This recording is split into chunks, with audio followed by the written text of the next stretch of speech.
을 전하시리라 전하시리라 함이니이다 함이니이다 하니라. 하니라. 아멘. 아멘. 오늘 하나님께서 저희들에게 주시는 말씀은 사도행전 26장 12절에서 23절 말씀입니다. 이제 이 말씀으로 종과 증인이라는 제목으로 같이 하나님의 말씀을 같이 나누도록 하겠습니다. 오늘 조금 우리 인생의 근원적인 질문을 여러분 앞에 드리면서 말씀을 같이 나누기를 원합니다. 이전에 저에게도 후배인데 조금은 건방진 후배가 있었어요. 그 후배가 어느 날 저에게 느닷없이 묻는 겁니다. 형님은 왜 사세요? 그렇게 묻는 것입니다. 여러분, 저뿐만 아니라 여러분들 주위에 있는 사람들, 여러분 친구분들도 너 왜 사니? 라고 질문하는 사람들이 우리의 일상을 살아가다 보면 그런 분들이 있지 않습니까? 그렇게 여러분에게 질문을 할 때에 처음에는 당황하죠. 얘가 왜 이러지? 그러나 어떤 상황들 가운데서는 또 재미있게 대답할 수 있는 그런 상황도 되어지죠. 대부분의 사람들이 아마 세상 사람들이 또 어쩌면 우리들도 그렇게 대답할 것 같습니다. 별거 다 묻는다. 그냥 사는 거지 인생이 별거 있냐. 또 아니야, 행복하게 살려고 하지. 가족들과 행복하게 살고 자식 낳고 자식 잘 크고 생활하기에 너무 힘들지 않은 적당한 돈이 있고 건강하면 남부럽지 않게 살면 되는 거지 인생이 딴 거 있어 라고 하면서 보통은 그렇게 대답하고 또 그렇게 생각하면서 살아가게 될 것입니다. 우리 대부분의 사람들의 그런 대답이 아닐까 싶죠. 너 왜 사니? 무엇을 위해 살아가니? 여러분, 이 질문은 우리 인생에 있어서 우리의 숨을 쉬면서 살아가는 그런 인생에 있어서 목적과 방향에 대해서 묻는 것이죠. 좀 더 유식한 말로 이것은 정체성이라고도 할 수 있습니다. 내가 누구인가, 나는 무엇을 위해 사는가, 이것과 같이 연결되어지는 중요한 질문들이죠. 이 정체성에 대해서 혹은 너 왜 사느냐라는 질문에 대해서 어떤 사람은 선명한 답을 가지고 인생을 살아가는 사람이 있는가 하면 그렇지 않은 사람들이 사실은 대부분이죠. 여러분 주위 한번 생각해 보시면 좋겠습니다. 거의 대부분일 거예요. 어쩌면 우리도 깊이 생각해 보지 못한 가운데서 그냥 신앙생활하고 그냥 살아가는 지금의 시간들 가운데 있는지 모릅니다. 여러분, 자기 인생에 대해서 정체성이나 목적이 분명하지 않으면 우리의 인생이 어떻게 될까요? 그냥 살아가게 되는 것입니다. 그냥 하루하루. 결국은 시간이 가면서 사람 마음 가운데 필연적으로 느끼게 되는 것은 허무감이 찾아옵니다. 여러 가지 사건들을 통하여서, 여러 가지 일들을 통하여서 원하고 계획한 대로 풀어지지 않는 일들을 통하여서 허무감도 오고요. 아니면 반대로 내가 모든 것들을 가졌고 모든 것들을 누리고 있는데도 내 속에서 알 수 없는 그 속에서부터 올라오는 허무감, 인생의 무상함, 우울함, 그런 마음들이 올라오는 것을 우리가 종종 느낍니다. 목사인 저도 여러분 경험할 때가 있습니다. 희미하기 때문이죠. 그 순간만큼이라도 분명하면서 그것을 잡고 왔는데도 또 어떤 상황과 계기로 인해서 그 부분들이 흐트러지고 내 생각 가운데서 선명하게 그 방향을 바라보고 내가 깨어있어 나가지 못하면 곧잘 우울해지고 그런 허무한 마음들이 우리 마음속에 종종 찾아오는 때가 많이 있습니다. 여러분, 심지어는 집에서 애 새끼들 정말 말 안 들을 때도, 정말 아무리 가르치고 아무리 해도 말 안 듣고 힘들게 할 때도 지치고 힘드니까 그러한 마음들이 들어지더라고요. 그게 우리의 모습이고 우리의 실제의 현 주소인 거죠. 그렇게 될 때에 우리의 삶의 재미는 현격하게 떨어집니다. 즐겁지 않습니다. 열정이 식어집니다. 먹고 사는 문제이기 때문에 최선을 다해 직장에서 생업 가운데서 일하고 그렇게 달려가지만 그것이 오래 가지 못하고 실정도 나고 힘듦도 짜증도 나는 그러한 일들이 되기 쉽상인 거죠. 근데 성경은, 하나님은 우리에게 우리의 인생에 대해서 그냥 너희들은 의미 없는 존재가 아니라고 말씀하시는 거 우리가 잘 알고 있습니다. 소명에 대해서, 너희들의 정체성에는, 우리 인생의 존재 이유에 대해서는 분명히 하나님의 부르심이 있다라고 우리에게 말씀하시는 것을 우리 전체 성경을 통하여, 믿음의 선진들의 삶을 통하여 우리에게 말씀하시고 가르쳐주고 있는 것을 우리가 말씀을 통하여 늘 듣습니다. 먹고 사는 문제 이상의 가치가 있는 것을 우리가 알고 있습니다. 여러분들은 인생에서 그 가치를 지금 보고 있습니까? 여러분 찾으셨습니까? 그것을 누리면서 걸어가고 있습니까? 생계만을 위해서 일하는 사람과, 여러분 한번 살펴보십시오. 여러분 일하는 일터 가운데서 생계, 내 가족의 살아가야 될 일용할 양식을 위해서 열심히 일하는 사람과, 어떤 이 직장 가운데서도 내가 가지고 있는 어떤 소명, 어떤 가치, 그것을 생각하면서 그렇게 일해가는 사람의 그 일의 형태와 모양과 과정과 결과는 다르다고 이야기를 합니다. 그래서 요즘에 대기업이나 어떤 그래도 괜찮은 기업에서 면접을 볼 때에 젊은이들에게 요즘 반드시 묻는 질문들이 있다고 하죠. 뭐냐면, 당신이 지원한 이 일에 대한 가치에 대해서 당신은 얼마만큼 연구하고 준비하고 생각하고 왔느냐라고 묻는다고 합니다.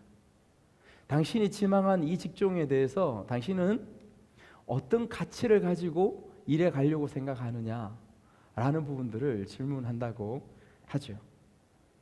그리고 이 부분에 대한 그 가치가 있다면 어떤 자세로 일하고 싶으냐라는 질문을 한다고 합니다.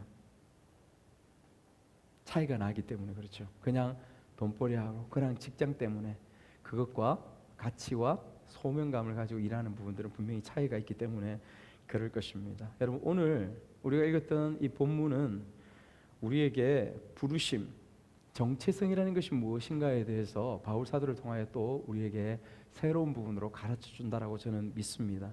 그 방향을 가지고 살아간 이 바울 사도의 그 위대한 인생을 통하여 하나님께서 우리에게 오늘 도전하시고 말씀하신다라고 믿습니다. 그래서 바라기는 오늘 말씀 잠시 나누는 동안에 다시 한번 내 존재에 대해서 생각하고 나의 방향과 길에 대해서, 정체성에 대해서 생각해서 선명하게 다시 한번 내 길을 세우는 그러한 시간들이 되기를 주님의 이름으로 축복합니다. 여러분, 바울이 아그리빠 왕과 베스토 그리고 많은 유대인들 앞에서 왜 내가 이전에 핍박자의 위치에 있다가 박해자의 위치에 있다가 이제는 정반대 역전이 일어나서 정반대의 위치에서 지금 예수 그리스도를 변호하고 그분의 복음을 전하고 있는가에 대해서 그것을 증거하고 간증하고 있습니다. 반복하죠. 지난 시간에도 우리 나누었던 말씀들처럼 여러분, 그 유명한 다메섹 도상에서의 스토리가 계속해서 반복됩니다.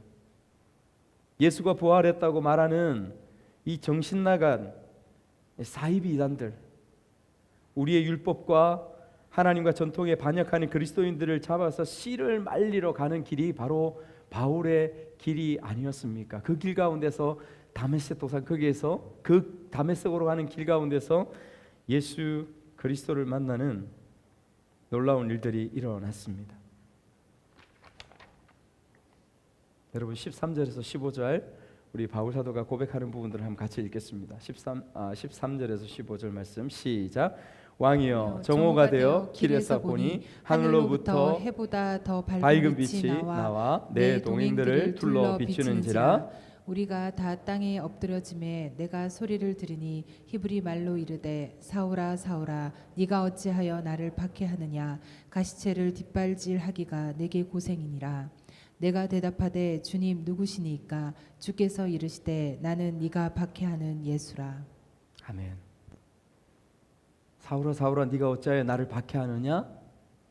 주님 누구이십니까? 나는 네가 박해하는 예수라.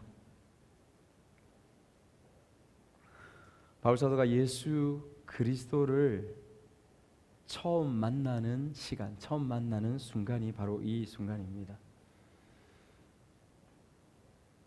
여러분, 예수는 바울이 알고 있었습니다. 불과 얼마 전까지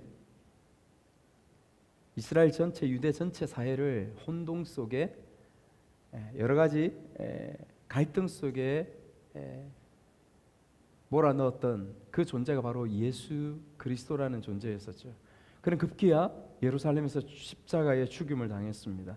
신성 모독죄로 십자가에 못 박혀서 처형시킨 그 나사렛 예수가 이제 바울 앞에 살아서 부활하여서 그에게 말하며 나타났던 것을 체험하는 순간이 바로 이 순간인 것입니다. 여러분, 상식적으로 이성적으로 한번 생각해 보시면 이 바울의 지금 이 다메섹 도상에서의 심정이 어떨까요?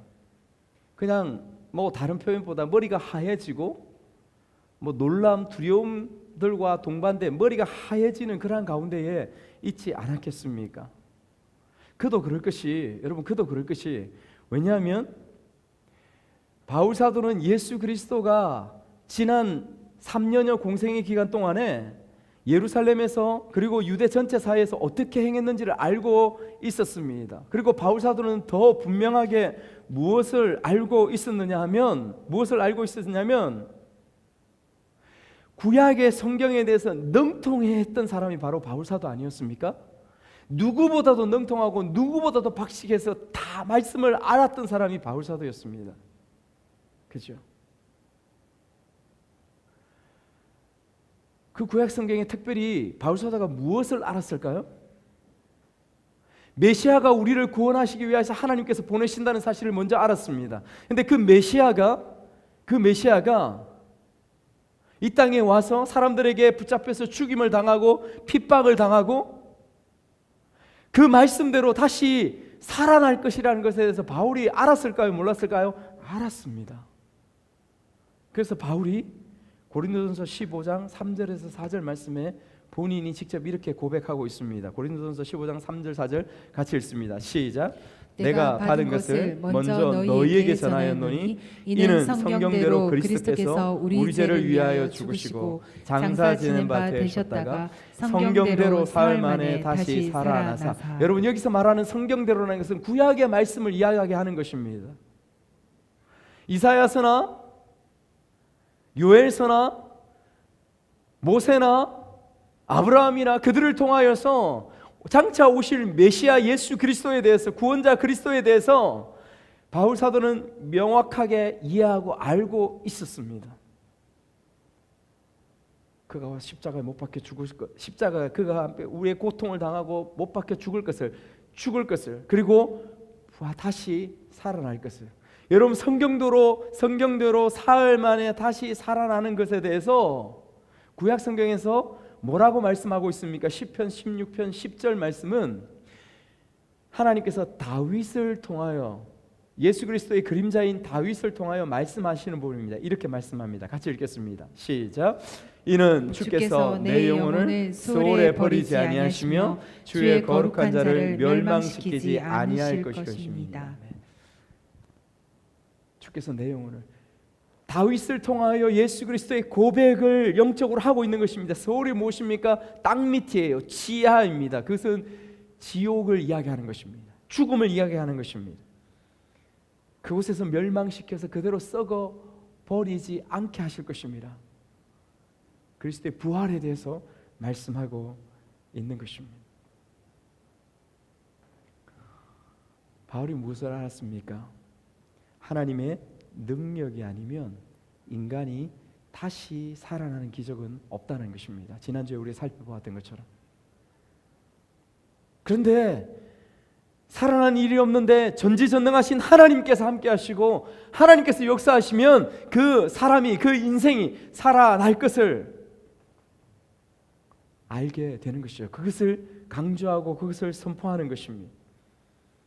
그것을 바울이 알고 있었다라는 것이죠. 그런데 바울 앞에 십자가에 못 박혀 죽었던 바울이 그것을 보았는데 지금 다메섹 도상에서 예수님이 죽었던, 십자가에 못 박혀 죽었던 예수님이 다시 살아났어요. 그리고 그에게 나타났습니다.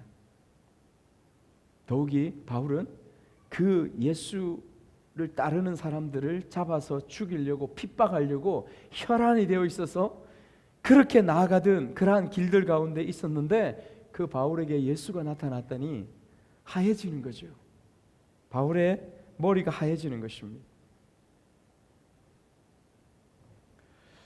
굉장히 기적적으로 만나죠. 굉장히 놀랍게 만납니다. 여러분, 예수님을 만나는 데에는 어떤 사람들은 바울처럼, 오늘 바울처럼 이런 놀라운 역사와 기적 가운데에 주님께서 그에게 나타나셔서 만나주는 사람이 있습니다. 그런데 그런가 하면 그렇지 않고 그냥 자연스럽게 믿음 가운데 자연스럽게 하나님 앞에 나아가는 그러한 인생들도 있습니다. 바울처럼 또 기적적으로 만나는 사람이 한 사람이 있습니다. 제가 머릿속에 떠오르더라고요. 여러분, 영화 벤허를 기억하십니까?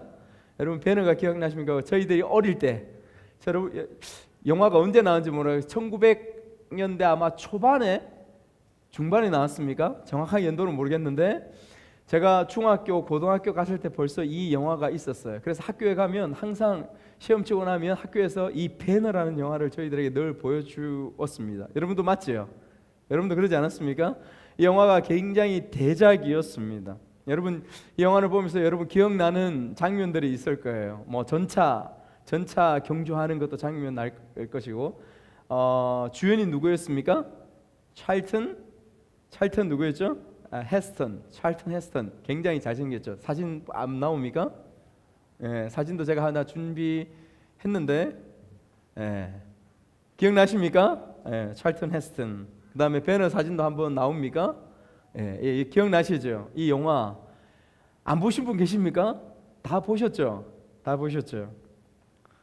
여러분, 우리가 이 영화를 보면서 이 영화의 위대함 때문에, 그리고 이 베너라는 인물, 이 주인공 때문에, 이 잘생김 때문에 이 사람만 생각을 합니다. 그리고 뭐 경주, 복수 이런 부분들 생각하죠. 근데 이 베너라는 이 작품을 쓴 시나리오 작가가 누구냐면 루이스 윌리스라는 사람입니다. 루이스 윌리스라는 사람이 중요해요. 루이스 윌리스가 쓴 이 베너의 원래 부제목, 이 베너라는 것의 원래 시나리오 제목은 무엇이냐면, 제목은 그리스도의 이야기입니다. 그리스도 이야기라는 제목으로 써진 것이 이 작품의 시나리오예요. 그러니까 뒷부분에 베너가 복수심에 가득 차 있다가 예수 그리스도의 십자가와 부활하신 예수님을 만나게 되어지죠. 그래서 그가 변화되어지고 그 복수를 다 녹여버리고 새로운 삶으로 나아가는 것, 그것을 이야기해주고 있는 것입니다. 근데 이 시나리오로 이 소설을 썼던 루이스 윌리스라는 사람이 어떤 사람이냐면, 처음에 신앙을 가지기 위해 친구들과 함께 교회를 계속해서 다녔습니다. 그런데 시간이 가도 아무리 해도 예수가 믿어지지가 않는 거예요. 예수가 믿어지지 않습니다. 그래서 예수는 없다라는 그런 마음으로 그냥 교회를 뛰쳐 나왔습니다. 굉장히 지식인이기 때문에 이 사람이 그때부터 오히려 교회에 대해서 굉장한 반감이 생겼다고 해요. 교회에 대해서 반감이 생기면서 신이 어디 있어? 하나님이 어디 있어? 예수가 어디 있어? 이것으로 내가 이것을 저 수많은 사람들, 내 친구들까지도 저렇게 주일마다 되면 교회 가고 하는데 저 사람들의 틀린 부분들을 내가 반드시 증명해낼 거야. 세상의 모든 종교는 허점이 있어. 그래서 이 사람이 진짜 긴 시간 동안을 미국과 유럽 각국의 나라의 도서관들을 다니면서 성경뿐만 아니라 성경에 대한 모든 자료들을 찾아가지고 그것을 연구하기 시작했습니다. 그래서 실제로 이 부분에 대해서 반론하고 했던 부분들, 초기에 그의 작품들도 있다고 합니다. 제가 읽어보지는 못했지만. 그런데 그렇게 연구한 시간들이 한 2년 넘게 그렇게 되고, 마지막에 내가 성경을 보아야 돼. 성경을 알아야 정확하게 반론하고 정확하게 공격하지. 그래서 성경을 몇 도 계속해서 읽기 시작했습니다. 이 무신론자였던 루이스 윌리스가 그 성경을 읽다가 살아계신 예수 그리스도를 만나게 된 것이지요. 만나게 된 것입니다. 그래서 기록된 쓰여진 그것이 그리스도의 이야기 배너라는 이 영화가 탄생하게 되었다라는 것이지요. 바울처럼 이 루이스 윌리스도 그런 놀라움 가운데에 주님을 만나고 극적으로 주님을 고백하는 시간들이 되었습니다.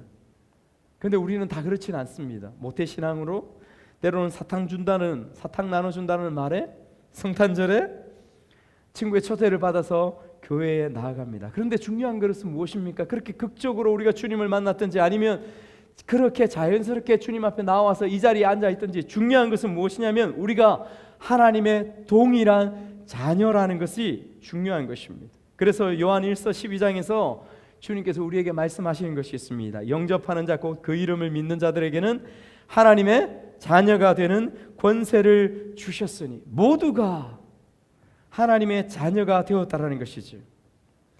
내 안에 예수 그리스도께서 사신다면, 내 안에 그 예수 그리스도의 주인님이 내 안에 사신다는 것, 그것이 중요한 것입니다. 중요한 것입니다. 내 안에 예수님이 사시면 어떠한 존재가 됩니까? 여러분, 그것은 나는 죽고, 우리가 고백하는 것처럼 나는 죽고 예수가 내 안에 사는 것은 내가 내 삶이 어떤 부분이냐면 예수를 담아내는 그릇이 된다라는 거예요.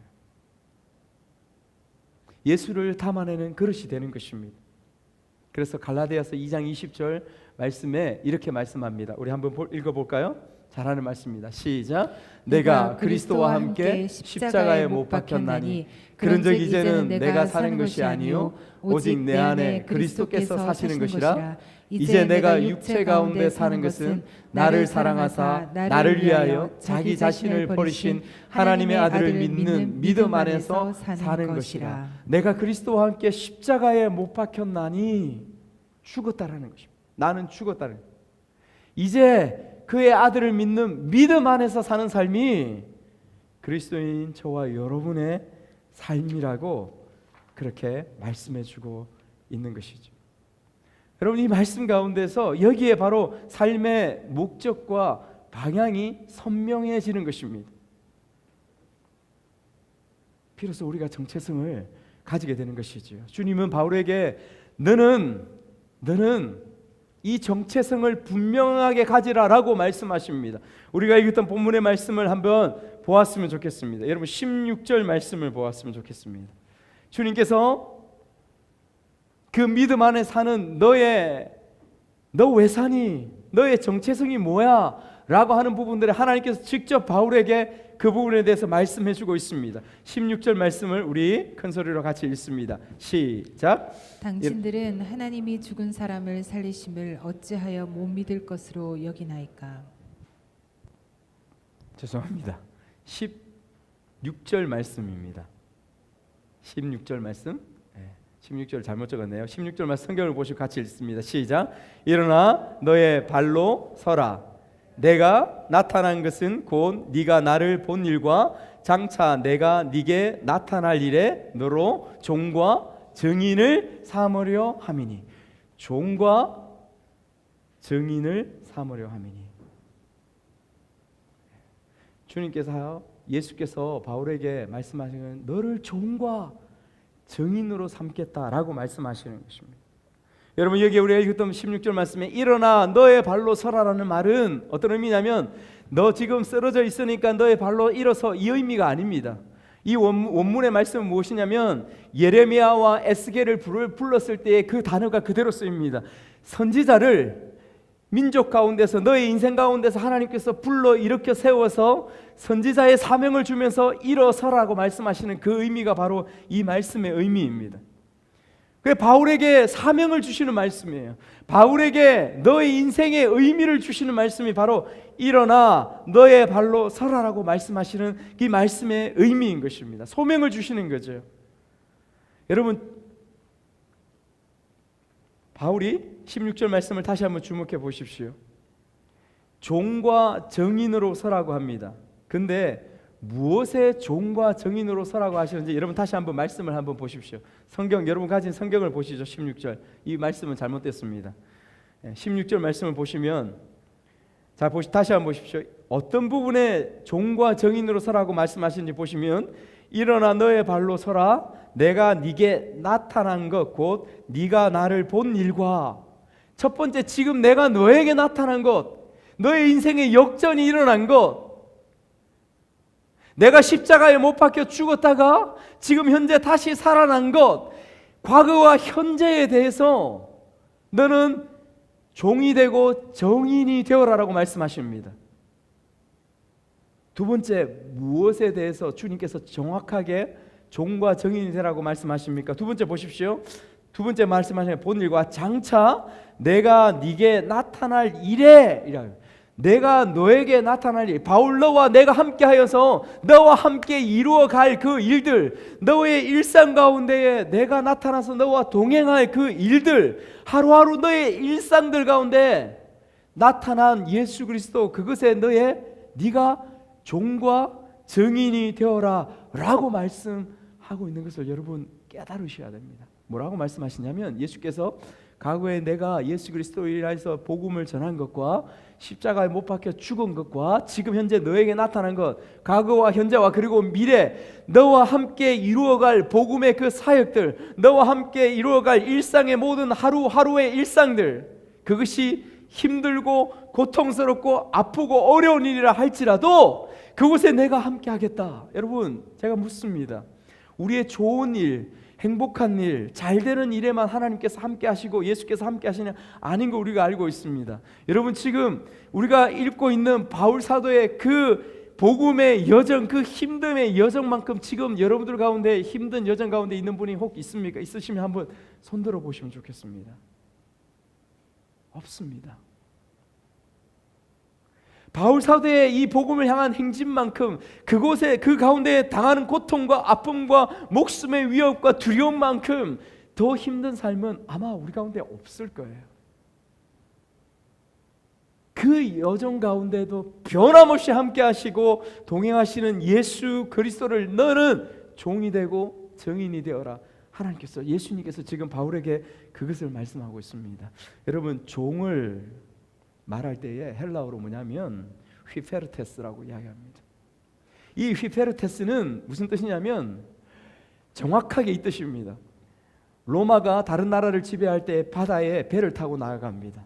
배를 전함을 타고 납니다. 그 배 밑창에서 노를 젓고 있는 죄수들, 극악무도한 죄수들이나 다른 나라에서 종으로 잡혀왔던, 그냥 그 자리에서 칼로 목을 쳐도 조금도 이상하지 않을 그 사람들을 일컬어서 휘페르테스라고 이야기합니다. 휘페르테스. 하나님께서 바울에게 너는 종이 되어라, 휘페르테스가 되어라가 아니고 너는 휘페르테스다라고 하는 것입니다. 종이라고 하는 것입니다. 이것을 바울의 정체성이라고 주님께서 말씀하시면서 부르시는 것입니다. 여러분, 종의 정체성은 무엇입니까? 주인에게 순종하는 것만이 종의 길인 것을 우리가 알고 있습니다. 그 길로 바울을 부르신 것이죠. 증인은 마르티스라는 단어를 씁니다. 마르티스, 우리가 많이 들어보았습니다. 마르티스, 증인인 것입니다. 예수 그리스도의 십자가와 부활을 증거하는 마르티스, 그 삶으로 살아가라고 바울을 부르십니다. 종과 증인, 휘페르테스와 마르티스, 이것이 바울에게 주어진 소명이라고 바울이 지금 간증을 하면서 그것을 고백하고 있는 것입니다. 나는 종입니다. 나는 증인입니다. 보여주고 나타내는 삶이 나의 본질입니다. 정체성입니다. 사랑하는 여러분, 바울의 이 고백 앞에서 저희도 한번 물어봤으면 좋겠습니다. 나는, 나의 정체성이 무엇일까? 나는 왜 오늘을 살아갈까? 나는 무엇 때문에 지금을 살아가고 있는가? 내 자식 때문에? 내 가정 때문에? 내 일터 때문에? 돈을 벌기 위해서? 잘 살기 위해서? 아파트 평수 늘려가는 그 삶을 위해서? 내 노후를 위해서? 여러분, 우리가 조금 면밀하게 들어가면 우리의 인생에 있어서 수단과 우리의 정체성을 발견하는데 우리의 수단과 목적을 구분할 필요가 있습니다. 제가 이전에 책을 읽으면서 보았던 가운데 I want to be와 영어로, 여러분 영어 한번 눌러주시겠어요? I want to be와 I want to live for의 차이점을 아냐라는 부분들 책에 한번 제가 읽어보았습니다. 여러분 보시면 금방 알 거예요. I want to be 뭐 되기를 원한다. 뭐 successful, 나 성공한 사람 되기를 원한다 라는 뜻이죠. 나는 돈 많은 사람이 되기를 원한다. 나는 기업가가 되기를 원한다. 나는 어떤 뭐가 되기를 원한다. 여러분, 이것은 무엇입니까? 수단입니다. 우리 인생의 목적이 될 수가 없어요. 정체성이 될 수가 없습니다. 나는 기업을 해서 돈을 많이 벌어서 잘 살아서 그것이 목적이 될 수가 없다는 것이죠. 그런데 I want to live for, 무엇을 위해서 나는 살기를 원한다는 거예요. 무엇을 위하여서. 구분이 있는 것입니다. 사업을 하고 돈을 많이 벌고 공부를 하고 무언가를 해가지고 일을 열심히 해서 돈을 많이 벌고 되어서 나는 어떤 일을 위하여서, 주님의 영광을 위하여서, 사랑하기 위하여, 섬기기 위하여, 기부하기 위하여서. 여러분, 이것이 인생의 목적이 되는 것입니다. 수단과 목적, 수단과 방향을 구분할 필요가 저와 여러분들의 인생 가운데 있다는 것을 가르쳐주고 있는 것입니다. 대부분 그런데 우리가 살아가는 것은 I want to be 살아갑니다. 나는 뭐가 되기를 원해. 이것만 생각하면서 끊임없이 달려갑니다. 여러분, 어떻게 될까요? 아까 말씀드린 것처럼 허무해집니다. 그것을 가져도 허무해집니다. 그것을 못 가져도 허무해집니다. 박진영이라는 사람이 JYP, 박진영이라는 기획사를 하고 있죠. 엔터테인먼트.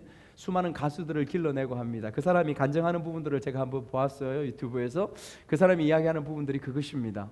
이 부분들을 이야기를 하면서 I want to be 해가지고 그것만을 생각을 했다라는 것입니다. 그래서 열심히 달렸다는 거예요. 가수로서, 기획사로서. 그런데 불과 1년 좀 넘어서 자기가 목표했던 금액이 20억이라고 합니다. 내 평생에 20억만 있으면 좋겠다. 1년 좀 넘어서 20억이 바로 자기 통장 안에 꽂히더라는 것입니다. 이게 뭐지? 도대체 이게 뭐지? 그럼 나는 어디로 달려가야 되지? 무엇을 위해서 나가야 되지? 자기 속에 아무것도 없더라는 것입니다.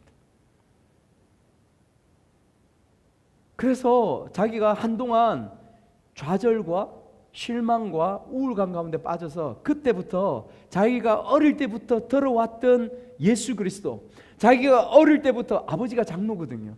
들어왔던 그 말씀. 근데 자기는 그때까지 그것들 다 부인하고, 쓸데없는 종교 다 부인하고 그렇게 살아왔다는 것이죠. 외면하고 나의 원하는 대로, 내 즐기고 싶은 대로, 내가 하고 싶은 대로.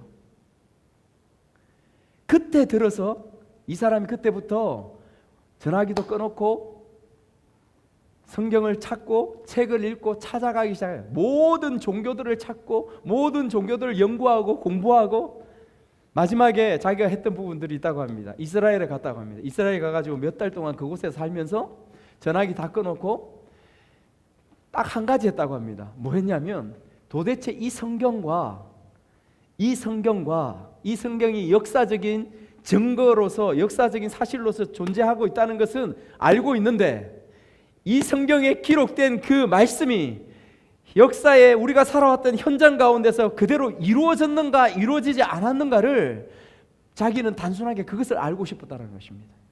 그래서 이스라엘 땅 가운데 가가지고 아무 연락 안 하고 그곳에서 하루에 10시간씩 성경 읽고 나머지 계속 시간들을 그 땅에 구석구석을 역사의 고정들과 그 자리를 찾아가서 계속해서 그것만 팠다라는 거예요.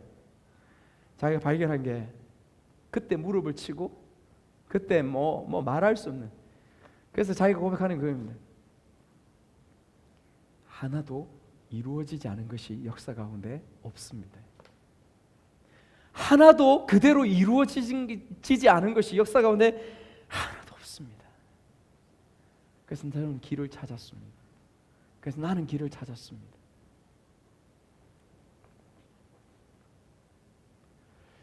여러분, 우리의 정체성과 우리의 방향을 찾고 발견하여 우리의 인생의 걸음을 걸어가는 것은 우리가 인생의 마지막 가운데에 우리 힘이 없을 때에 우리의 마지막 가운데서 후회하지 않을 수 있고 우리의 인생이 헛되다라고 말하지 않을 수 있는 이유는 지금부터, 지금의 여러분의 시간은 늦지 않습니다. 오늘부터 그것에 대해 생각하고 고민하고 그 길을 찾아가는 것이 중요합니다. 하나님께서 휘페르테스와 마르티스로 바울에게 정체성을 말씀하시고 가르쳐 주시며 바울이 그것을 받았습니다. 그런 가운데서 전하라고 한 것은 무엇입니까? 나타내고자 하신 것은 무엇입니까? 그것은 생명이었습니다. 그것은 살리는 일이었습니다. 그것은 자유였습니다. 여러분 말씀 한번 볼까요? 17절에서 18절 말씀 한번 볼까요? 17절에서 18절 말씀 같이 읽습니다. 시작. 내가 너를 구원하여 그들에게 보내어 그 눈을 뜨게 하며 어둠에서 빛으로 사단의 권세에서 하나님께로 돌아오게 하고 죄 사함과 나를 믿어 거룩하게 된 무리 가운데서 기업을 얻게 하리라 하더이라. 아멘. 아멘. 여러분 읽었던 18절의 말씀이 무엇입니까? 18절의 말씀을 보면 우리가 예수 믿을 때에 우리의 지금 존재와 처음 예수를 믿게 될 때에 나타나는 영적인 현존, 영적인 자체, 그 현존의 모습들을 그대로 표현하고 있는 부분들이 18절 말씀입니다. 그 눈을 뜨게 하며 어둠에서 빛으로 사단의 권세에서 하나님께로 돌아오게 하고 죄사함과 나를 믿어 거룩하게 된 무리 가운데서 기업을 얻게, 하나님의 나라, 하나님의 천국의 기업을 얻게 하신다는 복음으로 인하여 예수 그리스도로 인하여 우리에게 나타나는 부분들을 바울이 지금 고백하는 것입니다. 그것을 위하여서 휘페르테스와 마르테스로 부름을 받은 것이 나의 존재다, 나의 정체성이다라고 말하는 것이 아닙니까? 복음은 이런 것입니다. 살리는 것이죠. 죽이는 것이 아닙니다. 그러나 하나님을 알지 못하고 예수 그리스도를 만나지 못했을 때에 바울의 모습은, 바울의 삶의 모습은 한마디로 이야기하면 무엇이었습니까? 살리는 것이었습니까? 죽이는 것이었습니다. 우리가 알지 않습니까? 사람들을 잡아서 핍박하고 박해하고 잡아서 죽이는 일을 바울이 해왔던 것이 완전히 180도 역전된 모습들이 생명 되신 예수 그리스도를 만남으로 말미암아 우리에게 정체성과 비전을, 꿈을 주시는 그 예수님을 만남으로 말미암아 이루어진 일들이 바로 이곳에 펼쳐지고 있는 것입니다. 한 인생 가운데 말이죠. 한 인생 가운데 살리는 것입니다. 죽이는 것이 아닙니다.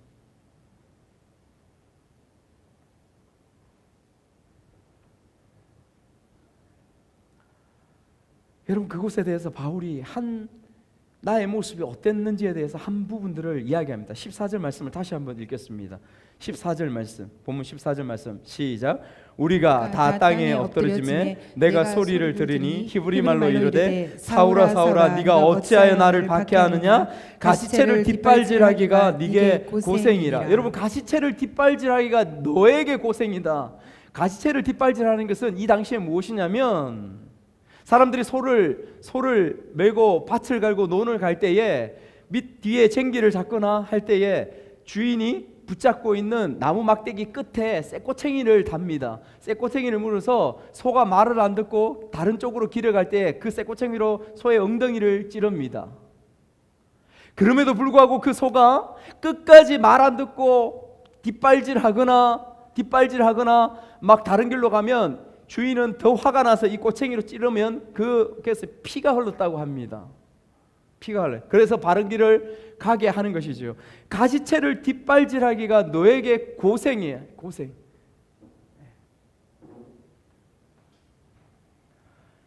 바울이 그러한 모습들 가운데에 있었다라고 하나님께서 말씀하시는 것이죠. 여러분은 어떻습니까? 가시체를 뒷발질하고 있는 지금의 모습들 가운데 있지 않습니까? 여러분, 나의 인간적인 생각 가운데만 붙잡혀 있지 않아야 하는 것입니다. 하나님이 일하시고 계시는 것을 믿고, 아까 말씀드린 것처럼 내가 잘 되어야 잘 되는 일에만 하나님께서 함께 하시는 것이 아니라 힘들고 고통스럽고 너무 어려운 가운데서도 하나님께서 지금 어떤 계획을 가지고 뜻을 가지고 계신 그것을 믿고 나아가야 하는 것입니다.